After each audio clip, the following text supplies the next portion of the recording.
The data looked extraordinary. The biology made sense. The animal studies were compelling, and the observational evidence was the strongest anyone has seen in years. Then they ran the trial. Today's episode is about what happened next. Hey Rebels, welcome to Blasphemous Nutrition.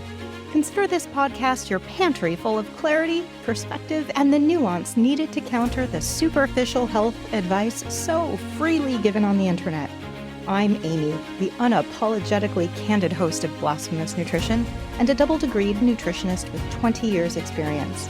I'm here to share a more nuanced take on living and eating well to sustain and recover your health. If you've found most health advice to be so generic as to be meaningless, or so extreme that it's unrealistic, and you don't mind the occasional F-bomb, you've come to the right place.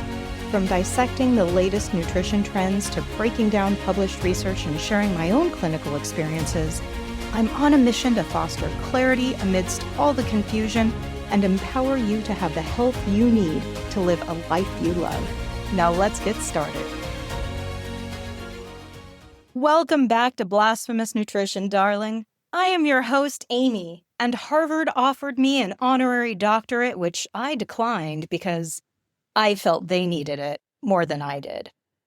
There has been much talk in the last year or so about our latest pharma darling, Ozempic, being potentially beneficial in preventing or reversing cognitive decline.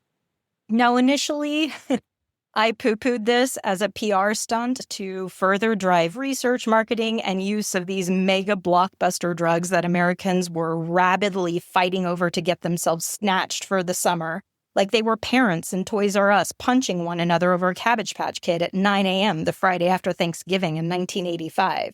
I mean, if I was in Big Pharma and having a wildly, unprecedentedly successful run of a drug, I'd want to find all sorts of ways to extend the lifespan of that cash cow and create all sorts of new patents to keep that moolah rolling in.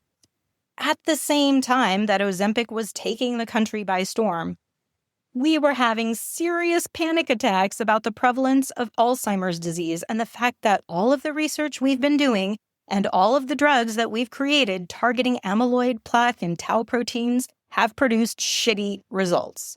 A whole generation of effort down the drain with hardly anything to show for it. But what really happened was a compelling observation that legitimately warrants looking deeper.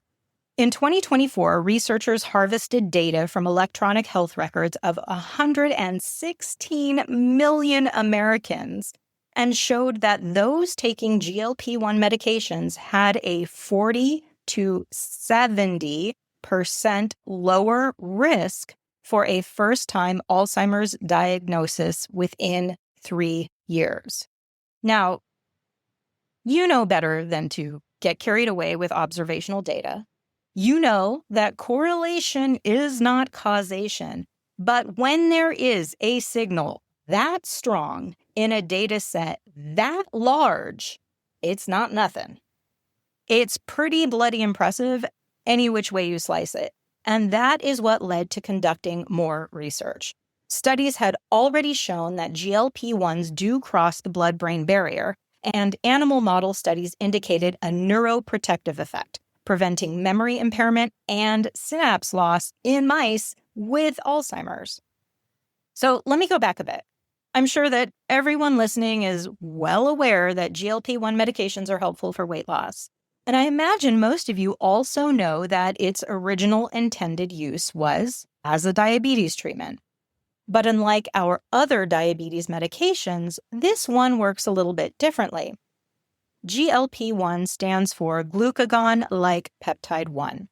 Glucagon-like peptide 1 is a hormone that's naturally released in the intestines after you eat, signaling the pancreas to release insulin, slow down digestion, reduce appetite, and regulate blood sugar.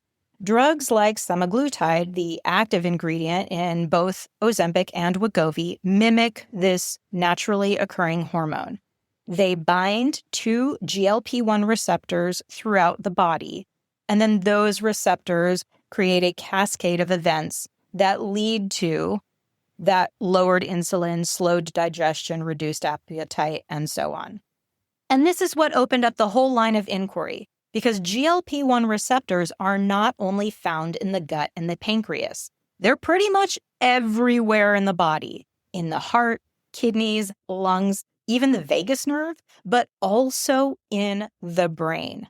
Most importantly, they're found in the hippocampus, which is the region critical for memory and learning, as well as in the prefrontal cortex and areas governing inflammation and cellular health. So scientists started asking, wisely, what happens when you activate those receptors? What are the consequences of a medication that has the capacity to alter receptor activity system-wide? I've been asking those questions myself, and that's one of the reasons why I was a little hesitant about the GLP-1 bandwagon when it first started being accessible to everybody, right? But what they found in lab studies and animal models with regards to the brain was promising. A 2025 review published in the journal Receptors. Don't you love it that they have a whole scientific journal dedicated to cell receptors? That's the geek level on that is so fantastic. I love it. I think it's adorable. Anyway, this review published in the journal Receptors synthesized the preclinical and clinical evidence available and concluded, I'm quoting here, preclinical studies, both in vitro and in vivo, so both in petri dishes and in living creatures, have demonstrated promising neuroprotective effects, including reductions in amyloid beta accumulation, decreased tau hyperphosphorylation, improved synaptic plasticity, and enhanced neuronal survival. For decades, the dominant theory of Alzheimer's has been what's called the amyloid hypothesis. The idea that a protein called amyloid beta accumulates in the brain, which it does, forms plaques, and those plaques are the engine of the disease. That's the hypothesis, that the amyloid beta drives the disease. And so researchers were thinking if we kill off the plaques, if we get rid of the plaque, we'll save the brain. And this was the hypothesis that produced drug after drug, which usually failed, often spectacularly, in clinical trials. But damn if we weren't stuck on that notion and determined to beat that horse beyond dead until it was a bleached skeleton laying in the sand. Eventually, a growing number of researchers started asking a different question. What if amyloid isn't the cause? What if amyloid is the response? A kind of alarm signal that the brain is setting off because something else had already gone wrong. Dr. Dale Bredesen was one such researcher. Bredesen spent decades at UCLA studying the brain mechanisms of neurodegeneration, and he has concluded that Alzheimer's disease does not have one singular cause. It has multiple, each with its own underlying driver. Bredesen maps out these hypothesized causes into distinct biological subtypes. So I'm going to go through these quickly because it does matter when it comes to this GLP-1 Alzheimer's hypothesis that's being played out in the research right now. Type 1 is inflammatory. This subtype is driven by chronic systemic inflammation, the low-grade persistent kind that smolders for years and only really shows up as elevated, highly sensitive C-reactive protein or interleukin-6 on labs. It's strongly associated with the ApoE4 gene variant, which for those of you who are interested in Alzheimer's, you've probably heard of that.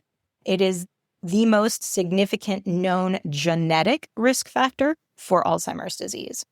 Now, when inflammation goes uncontrolled, it damages neurons, it disrupts brain signaling, and it creates an environment where amyloid can accumulate, not as the cause, but as the brain's defensive response to the damage being done.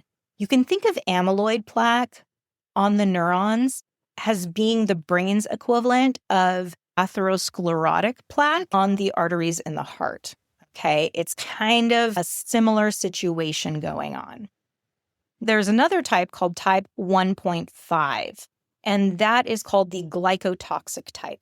Now, our brain runs almost exclusively on glucose, and it requires a lot of it. I suspect that's why our liver is able to produce glucose in the absence of any dietary source of glucose, right, or carbohydrate. Now, a glucose-deprived brain is an energy-deprived brain. The brain also requires insulin signaling in order to use that glucose properly. When someone develops insulin resistance, be it from a poor diet, metabolic dysfunction, or genetics, the brain starts to lose that signaling. It becomes starved of fuel, even though there's plenty of fuel available for it. This subtype has actually been called type 3 diabetes by some researchers and functional medicine practitioners because the brain, like peripheral tissue, becomes insulin resistant. And if the brain is insulin resistant, a drug that improves insulin sensitivity, like a GLP-1 agonist, might actually help. Type 3 is atrophic Alzheimer's subset, and this subtype is driven by insufficiency, specifically a lack of the trophic factors that the brain needs to maintain and repair itself. These include hormones like insulin itself, thyroid hormone, sex hormones, including estrogen and testosterone. When the brain is deprived of these hormonal signals, neurons begin to atrophy. It often occurs through aging, menopause, or hormonal disruption, which is why, historically, Alzheimer's has been a disease of more elderly folks. Because it is a disease that takes 20 or 30 years in order for symptoms to show up, historically, we would see people more in their 80s and later developing Alzheimer's. But as we all know, the age of onset is in some folks quite younger, and I'm going to get to that in a moment. Type 3 is toxic, and this subtype is associated with toxic exposure, such as heavy metals like mercury, lead, cadmium, biotoxins from chronic mold exposure, as well as environmental chemicals. What's interesting is that type 3 tends to strike younger people, those who are in their late 40s to early 60s, and it doesn't usually begin with the memory loss that we typically associate with Alzheimer's. Instead, early symptoms involve difficulty with math, finding words, challenges reading, or following complex rules in sequence. It often occurs in people who do not have the ApoE4 gene, which means it doesn't run in families the same way, right? It's strictly an environmental exposure, and it can be missed or misdiagnosed for years.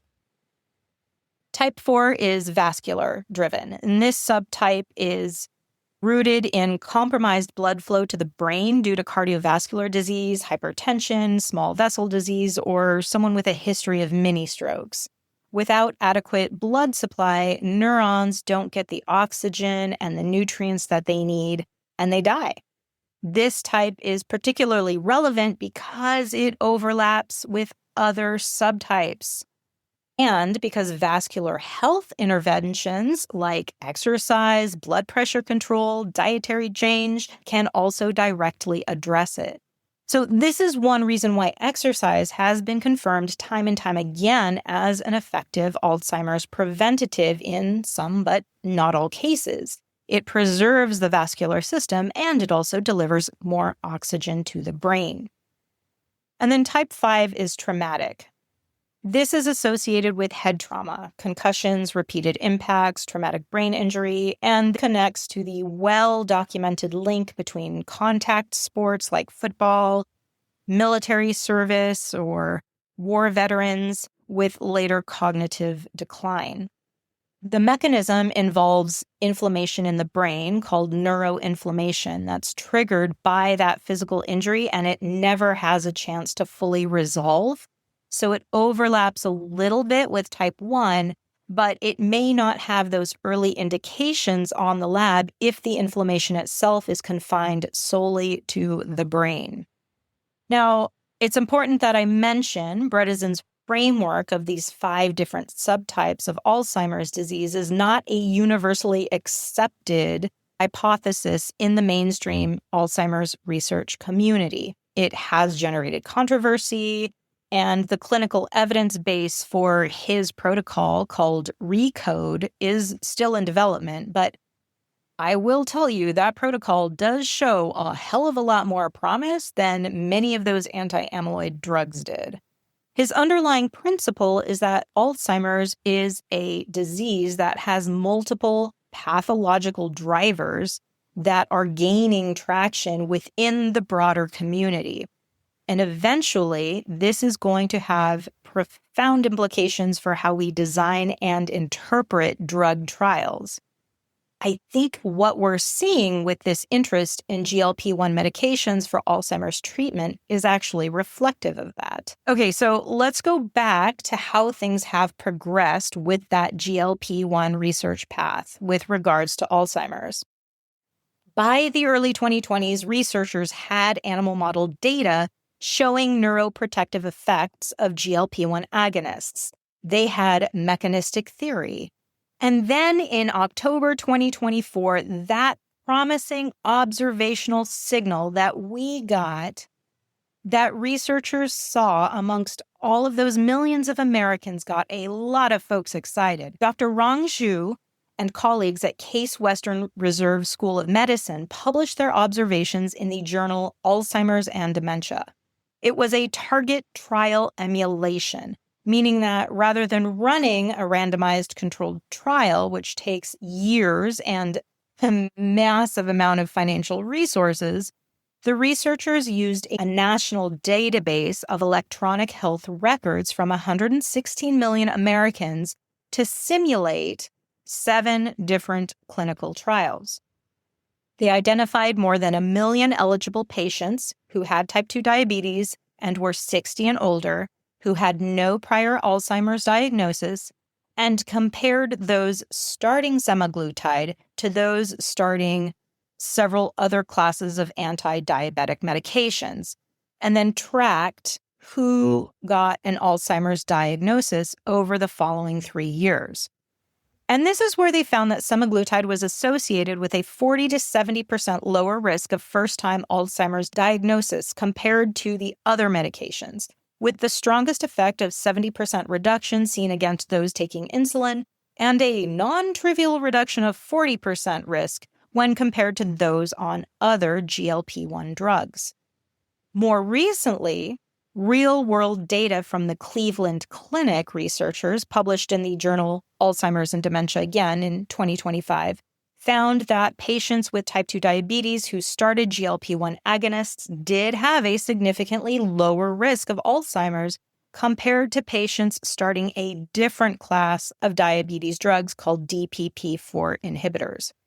So, again, despite showing so much promise, these studies do have significant limitations. The SHU study, despite its enormous size, is observational. So the patient groups may not have been fully comparable. People prescribed semaglutide might differ from those who were prescribed insulin or metformin in ways that you can't actually tease out just looking at health records. There's also a concern about early diagnoses skewing results. If some patients were already in early undetected stages of Alzheimer's when they started a different medication, that could make semaglutide look more protective than it actually is. The authors of this paper themselves were very careful to say this study doesn't prove causation, only association. Good on them for spelling that out, because it's really damn important.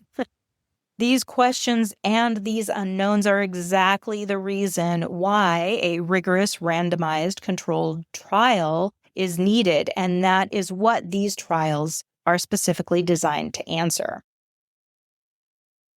So here we have a situation where the epidemiological case is building, the animal models that existed before that support it, mechanisms seem highly plausible, and so the makers of Ozempic and Wegovy, Novo Nordisk, made a decision that was not based solely in milking profits, as my jaded psyche initially surmised. Novo Nordisk launched 2 phase 3 clinical trials. Now, a phase 3 clinical trials is big league, requires thousands of patients, hundreds of millions of dollars, and years of commitment from everyone, from research participants to the scientists, right? This is the stage where drugs either earn their green light or they're tossed aside. These trials were called EVOKE and EVOKE Plus. They are global, multi-center, randomized, double-blind, placebo-controlled studies, the sexy gold standard of clinical research. And for a double-blind, placebo-controlled study, they were genuinely large.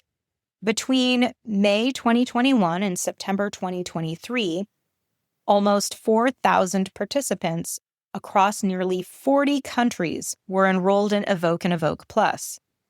Now, these 2 trials were nearly identical in design. There was one critical distinction.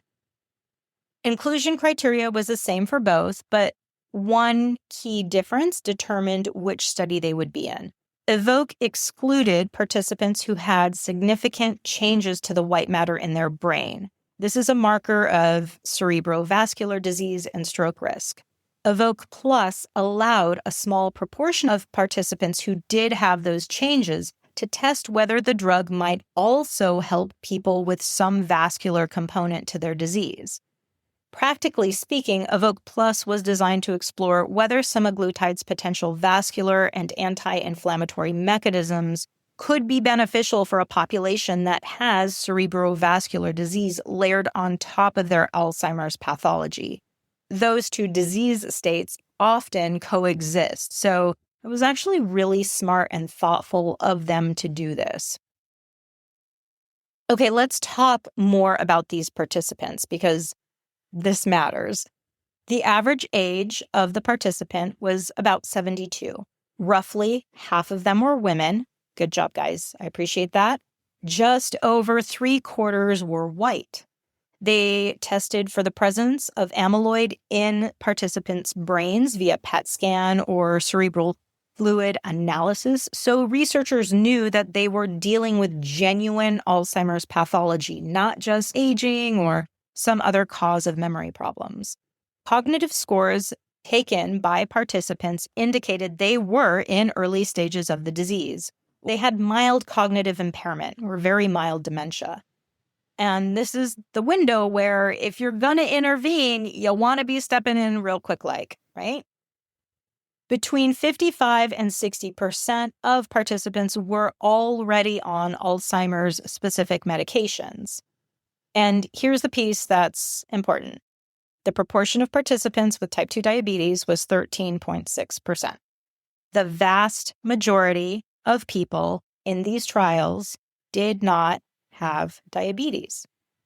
They had Alzheimer's disease, confirmed amyloid positive early stage Alzheimer's disease, but not generally, by and large, the insulin resistance and metabolic dysfunction that the original epidemiological signal came from.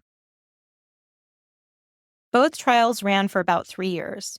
Participants also took oral semaglutide, not the injectable form, and they titrated up to 14 milligrams daily, which is the clinically relevant dose used for type 2 diabetes.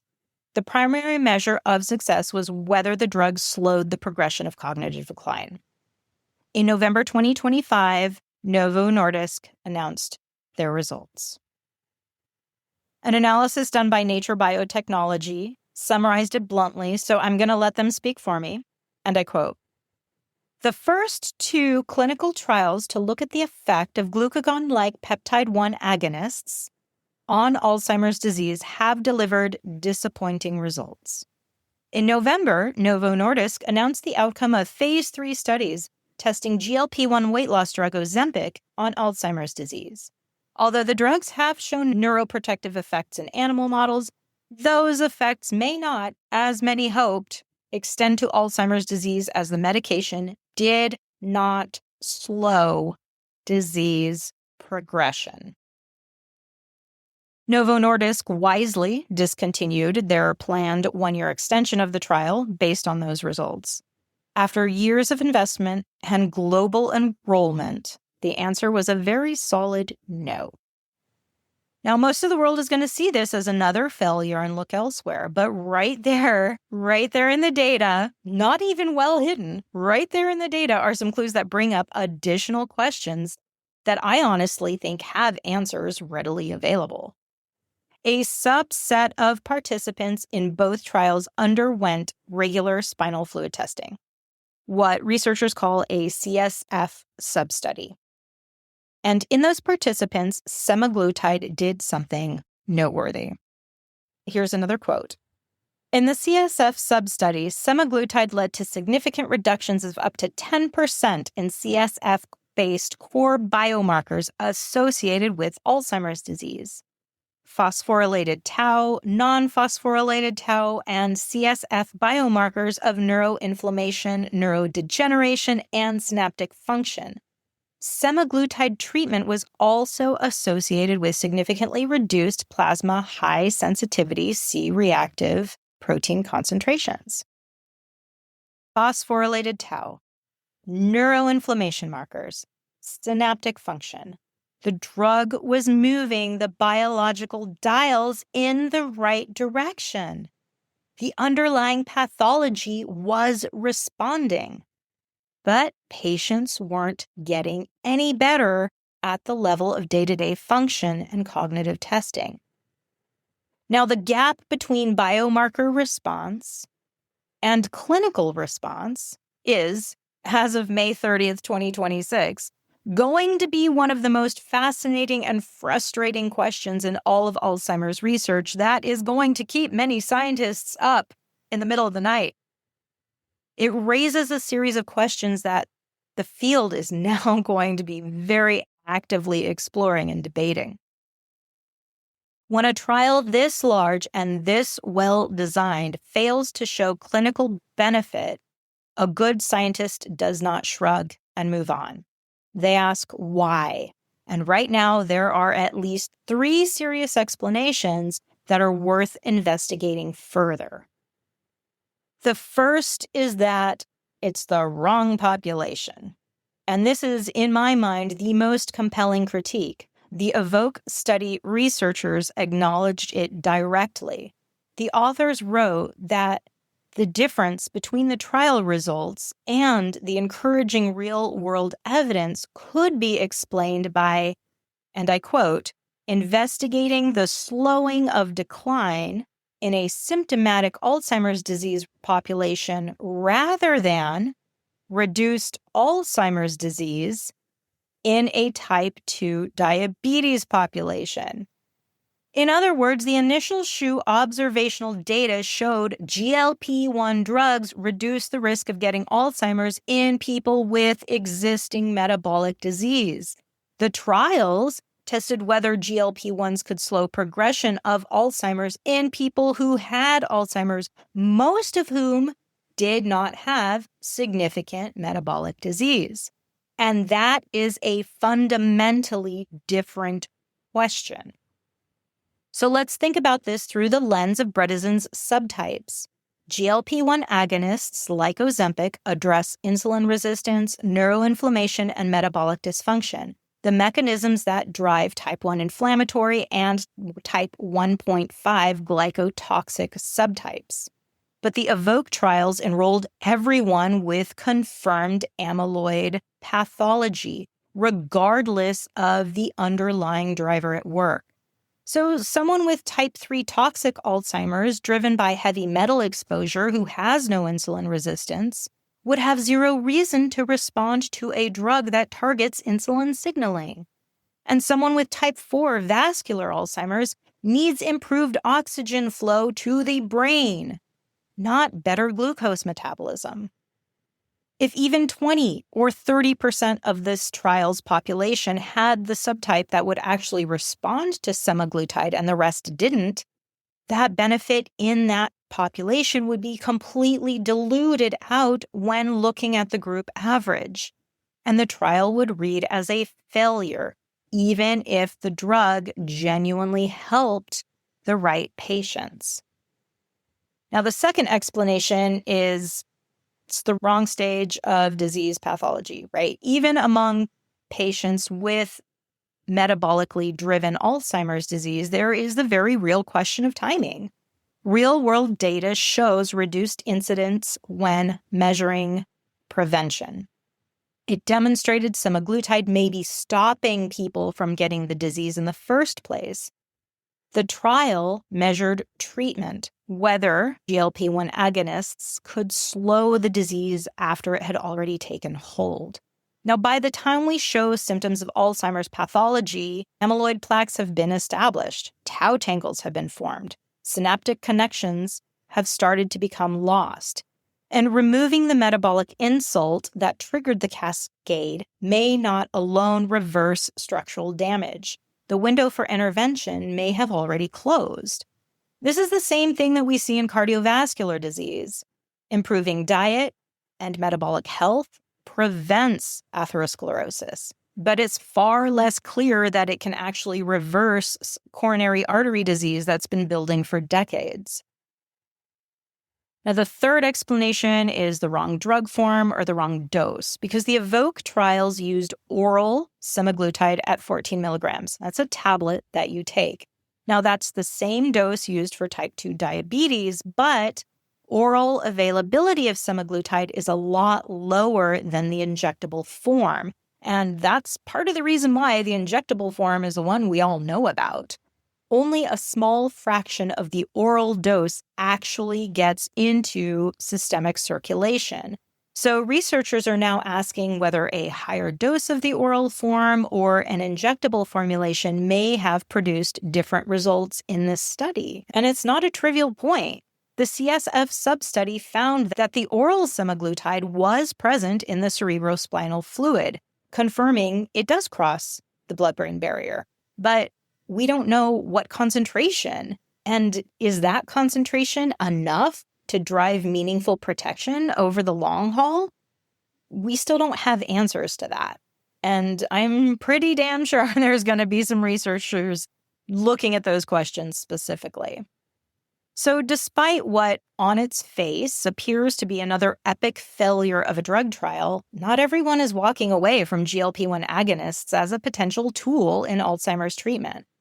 The scientific conversation that has emerged from the EVOKE trials may actually be more valuable to the scientific community than a positive trial would have been, because it's forcing us to ask some long overdue questions about how we design and interpret Alzheimer's research. In my opinion, GLP-1s are likely going to be a fantastic tool for preventing Alzheimer's and those who have type 2 diabetes. Given that their risk of developing Alzheimer's may be upwards of 65% over someone who does not have type 2 diabetes, this can potentially prevent tens of millions of people from ever being diagnosed. Whether or not that reduction in Alzheimer's pathology can lead to improved cognition over time is something I'm actually super curious to see unfold. If we can remove those obstacles while also reducing the inflammation that led to their development, the brain could have a genuine chance to heal. And that would be the key difference between what previous tau and amyloid plaque-reducing drugs could do versus what a semaglutide can do. However, even if I'm right, that still leaves those without metabolic disease at risk. So I'm hoping that this trial opens the door for us to start viewing Alzheimer's disease like we now view cancer, not as a single disease to be eradicated, but as a disease with many possible causes that necessitates a more nuanced and targeted approach. Alzheimer's research is arguably where cancer research was in the 1980s. We're still mostly treating it as one disease when it may be 5 or 6. We're still designing trials that lump everyone with amyloid in their brain into one group, regardless of why the amyloid got there in the first place. Now remember that Cleveland Clinic real-world data published in fall of 2025 still supports GLP-1 agonists as being associated with reduced Alzheimer's risk diagnoses, especially in metabolically compromised patients. That signal did not disappear. It just has not translated into a clinical benefit for a broad, diverse trial population. So the next logical step is to run a more targeted clinical trial, one that selects specifically for patients with the metabolic subtype 1 or 1.5 that are in early stages of cognitive decline. These are people who have both confirmed Alzheimer's pathology and evidence of insulin resistance, elevated inflammation, or metabolic dysfunction. Give the drug to a population where the mechanism of action makes sense. I also think, based upon Bredesen's line of thinking, that going back to hormone replacement therapy in the initial years of menopause is going to change the outcome for millions of women in my generation who are watching their mothers and grandmothers denied hormones suffer from dementia in the last decade of their lives. If it hasn't touched us personally, we all have a friend who has a parent or grandparent with dementia. Now remember Bredesen's type 3, the atrophic, the lack of hormones that preserve brain health. As any woman going through perimenopause and struggling with brain fog can tell you, our sex hormones definitely impact our cognition. It remains to be seen if HRT will be preventative, but many Generation X women and elder millennials are now fully on board to not have to deal with the hell of perimenopause unassisted, and they will likely be better off in the long run, especially if we consider how our grandmothers and our great-grandmothers who were put on hormones after menopause in the 1960s and 1970s fared compared to how their daughters are doing today. It is a speculative leap, to be sure, but given what we now are talking about with regards to hormone replacement therapy and preserved bone density and heart health in postmenopausal women, I don't think it's an irresponsibly speculative leap. There are a lot of valuable takeaways from this research. First, if you're currently taking semaglutide for diabetes or weight management, don't assume that you are getting brain protection. The EVOKE results don't support that claim in people who already have symptomatic Alzheimer's. The preventative signal in those who are metabolically compromised is still interesting, but it is also still unproven at the level of a controlled trial. Second, the concept of Alzheimer's subtypes is super useful for thinking about your own personal risk. If you have a family history, if you carry the ApoE4 gene, if you also have insulin resistance or chronic inflammation, that cluster of risk factors is worth taking seriously and discussing with your doctor. The glycotoxic pathway is one you can do something about. Addressing blood sugar regulation, insulin sensitivity, inflammation, this is all within your control to have positive impacts. Diet, exercise, sleep management, all of those move the dial. And that's what I work with people on every single day. Third, the biomarker findings from the EVOKE study are really intriguing. Semaglutide reduced p-tau and neuroinflammation markers in that spinal fluid, even in the absence of clinical benefit. What that means is not fully clear, but it does suggest the drug is doing something biologically meaningful in the brain. Whether that translates to protection in the right population at a meaningful level is an open and actively studied question at this time. And fourth, and perhaps most importantly, this is a good moment to push back on our cultural tendency to want one answer, one drug, one magic bullet for a disease this complex. Alzheimer's likely is not one disease, and the solution probably isn't going to be one drug. What Bredesen's framework offers, regardless of your view of his specific protocol, is a useful corrective to that reductionistic thinking. The brain fails for reasons, and understanding those reasons and which ones you are most susceptible to is the beginning of a personalized strategy. So, are GLP-1 agonists ever going to be a successful Alzheimer's drug? That's going to depend on how we define success, first of all. I do think the signals of prevention are loud enough and they're well backed by what we know mechanistically. And so I do believe that GLP-1 medications can prevent millions of diabetics from ever developing Alzheimer's. I'm less excited about it as a treatment when the foundation has already been laid. I suspect that an injectable GLP-1 would show greater reductions in Alzheimer's biomarkers, and that might be enough to be clinically meaningful to those who are in early stages of decline. I'm less confident about oral semaglutide, particularly with increasing the dose to get a response simply because of side effects. And honestly, here's my bias on full display, folks. Without additional intentional re-nourishment of a brain depleted of glucose and nutrients for decades beforehand, I'm not confident that simply removing the irritant is going to be enough. Replenishment needs to be part of the conversation, and that's not happening yet. Semaglutide may halt further decline, but without attention to nourishment, restoration of lost cognition seems dubious at best. I've talked about what it means and what it takes to re-nourish the brain in several other episodes of Blasphemous Nutrition. I'll link to those in the show notes so you can take a look if that's something that interests you. But regardless, the EVOKE trials are now prompting us to ask better questions. And that, my friends, is how good science works. Thank you so much for listening to Blasphemous Nutrition, and a special thank you to Michelle, who reached out to ask me about the research on this topic.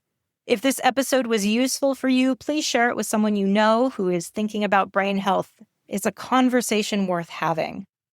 Citations and sources for research presented in this episode can be found on my Substack, which is also going to be linked in the show notes. And until next time, remember, Ozempic can't fix everything, but all hope here is not lost. The brain is complicated, the science is messy, and anyone who tells you otherwise is probably selling something stupid. Stay curious and keep asking questions. Any and all information shared here is for educational and entertainment purposes only and is not to be misconstrued as offering medical advice. Listening to this podcast does not constitute a provider-client relationship. Note, I'm not a doctor nor a nurse, and it is imperative that you utilize your brain and your medical team to make the best decisions for your own health. The use of information on this podcast or materials linked to this podcast are at the user's own risk. No information nor resources provided are intended to be a substitute for professional medical advice, diagnosis, or treatment. Be a smart human and do not disregard or postpone obtaining medical advice for any medical condition you may have. Seek the assistance of your healthcare team for any such conditions, and always do so before making any changes to your medical, nutrition, or health plan. If you have found some nuggets of wisdom, make sure to subscribe, rate, and share Blasphemous Nutrition with those you care about. As you navigate the labyrinth of health advice out there, remember, health is a journey, not a dietary dictatorship. Stay skeptical, stay daring, and challenge the norms that no longer serve you. If you've got burning questions or want to share your own flavor of rebellion, slide into my DMs. Your stories fuel me, and I love hearing them. Thanks again for tuning into Blasphemous Nutrition. Until next time, this is Aimee signing off, reminding you that truth is nuanced, and any dish can be made better with a little bit of sass.